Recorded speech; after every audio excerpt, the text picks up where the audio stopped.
A very good afternoon to all our viewers and welcome to Lunchtime News, live and direct from the News1st studios here in Colombo. For the News1st team, I'm Azra Hassan. Let's now take a look at the headlines for this afternoon. Former Central Bank Governor Arjuna Mahendran arrives at the Presidential Commission of Inquiry into Bonds to provide a statement. Individual who had 9 kilograms of Kerala ganja in his possession arrested. South Korea's Constitutional Court ousts its scandal-hit president. French endurance rider Delale dies in testing crash. Parliament was adjourned until the 21st of this month following an unruly situation that took place during the parliamentary session today. According to parliamentary correspondent Amasri Bandara, former Speaker MP Chama Rajapaksa, speaking in Parliament today, called on Speaker Karu Jayasuriya to allocate sufficient time for members of the opposition. Views were also expressed by several other opposition MPs.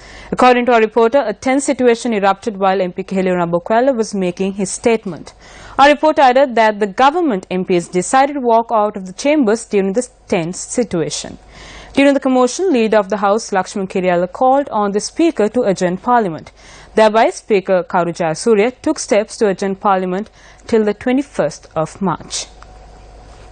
In more local news, the former governor of the Central Bank of Sri Lanka, Arjuna Mahendran, arrived at the Presidential Commission of Inquiry to investigate and inquire into the issuance of treasury bonds today to provide a statement.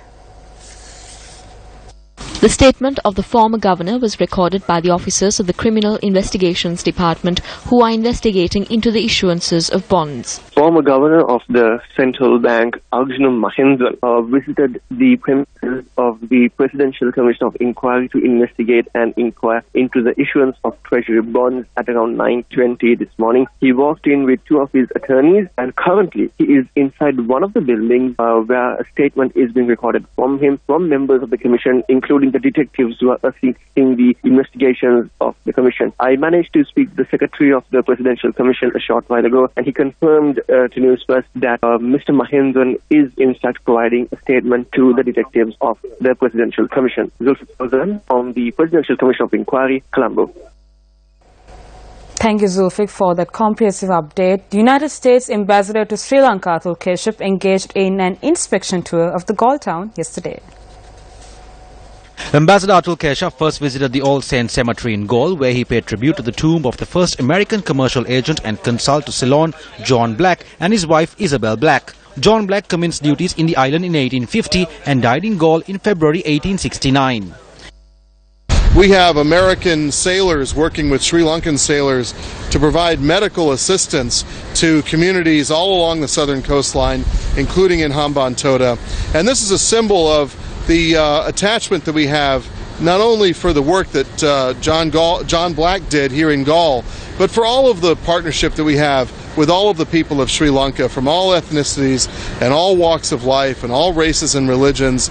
We believe in a Sri Lanka that is democratic, peaceful, prosperous, united, and able to contribute to peace and security and democratic values in the entire region.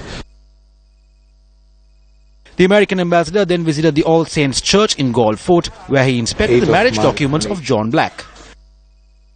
U.S. Ambassador Atul Keshav thereafter visited the Archaeological Regional Office of the Southern Province and met with its Deputy Commissioner. Subsequently, Ambassador Atul Keshav paid a visit to the Galle Library, which was established in 1832. A person was killed and 5 others were injured following an accident that occurred at the 93rd junction in Kantale earlier this morning. The police said the injured were admitted to the Kantale hospital. A 38-year-old resident of Mullipatana had succumbed after being admitted to the hospital. The driver of the car has been arrested in connection to the accident.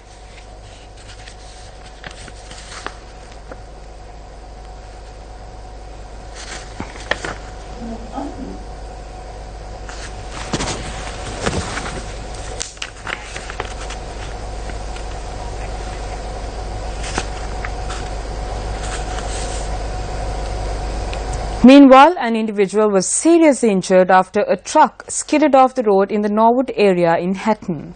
The police have searched the said truck around 9 last night. The driver of the truck had been under influence of alcohol at the time and had been arrested. The assistant had driven away the truck in an attempt to flee.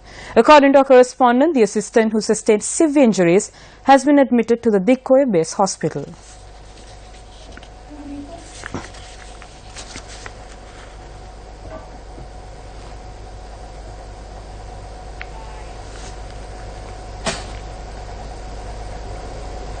Now, a suspect was arrested from Vilgamvehera, Trincomalee, along with 9 kilograms of Kerala ganja in his possession. The arrest was made while the suspect was travelling from Jaffna to Trincomalee. The suspect, who is a resident of Linganagar, Trincomalee, is to be produced before the Trincomalee Magistrates Court later today.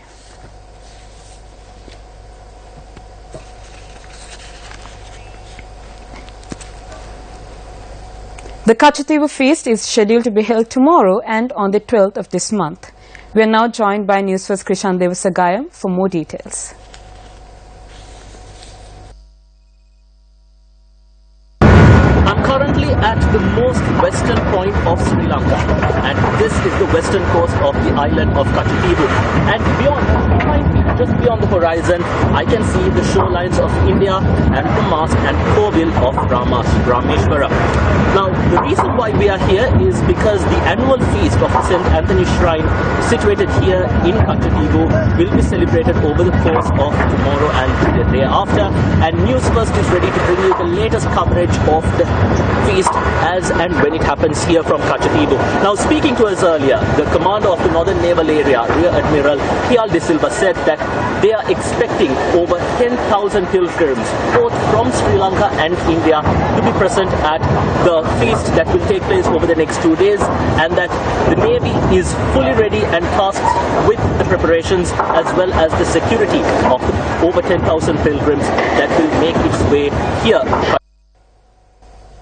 Now, going back to one of our local stories, Sri Lanka Freedom Party parliamentarian Mahindananda Aludgamage raised several questions in Parliament today with regard to the cancellation of a deal to purchase aircraft for Sri Lankan Airlines.